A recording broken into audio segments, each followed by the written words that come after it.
बच्चों के का मान ज्ञात करना है।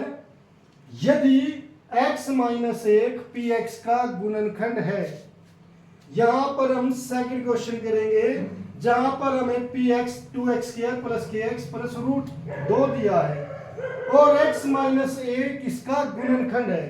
तो बच्चों हम पहले इस पी एक्स को लिख लेते कि माना, हालांकि दिया है पी एक्स, माना पी एक्स बराबर 2x² प्लस के एक्स प्लस रूट 2 और इस x माइनस 1 को क्या मान लेते हैं, इसे बच्चों gx मान लेते हैं। gx बराबर है x माइनस 1। अब हमने ये दो चीजें मान ली बच्चों। इसके साथ साथ जब हम यहां पर हमें ये पता बच्चों ये px का गुणनखंड है, तो यहां gx से हम x का मान निकाल लेंगे और उस मान को px में रख देंगे।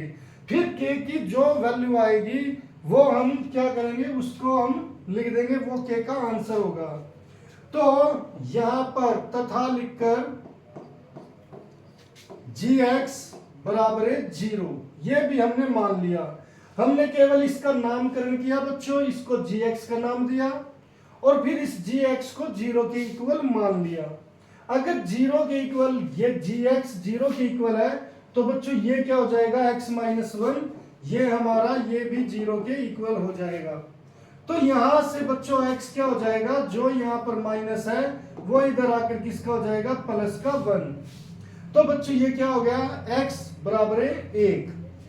अब बच्चों हमें क्या करना है कि जो इसका x का मान है उसे px में रखना है।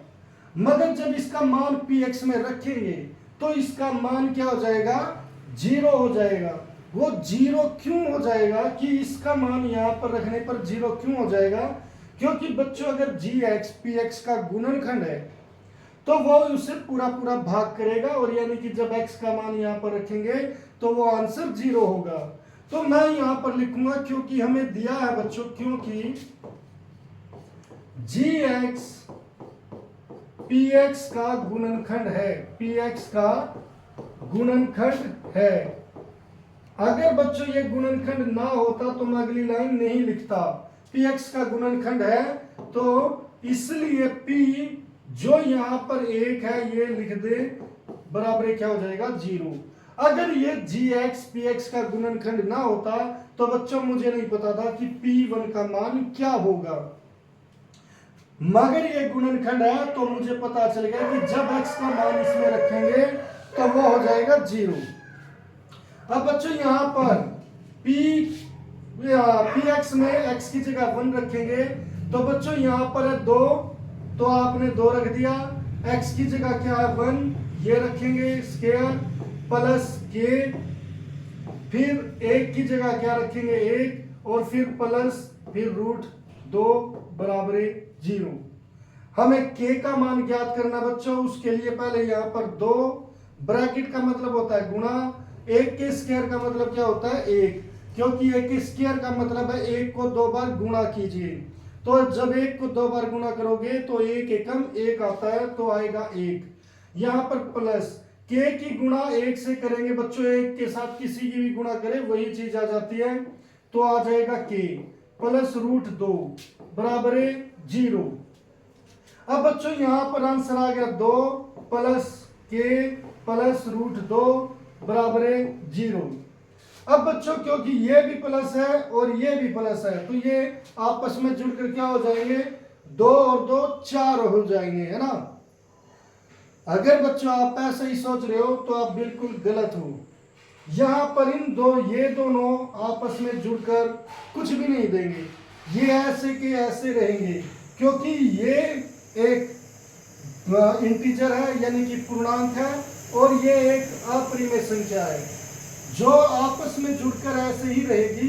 तो यहाँ पर बच्चों अगर k का मान ज्ञात करना है तो k रहेगा इधर ऐसे कैसे, जो ये 2 है राइट हैंड साइड जाकर माइनस का, जो ये रूट 2 है ये भी राइट हैंड साइड जाकर माइनस का हो जाएगा।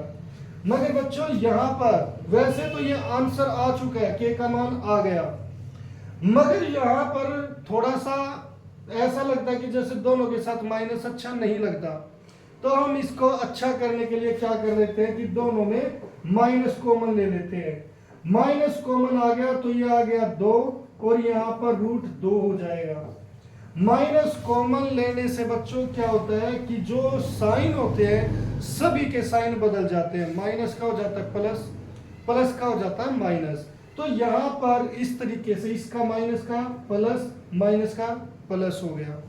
तो इस तरीके से बच्चों यदि कोई gx गुणनखंड दिया है तो हम px में k का मान निकाल सकते हैं जब उसकी x का gx से x निकालकर उसका मान यदि px में रखें तो तब हमारा ये k का मान आ जाएगा।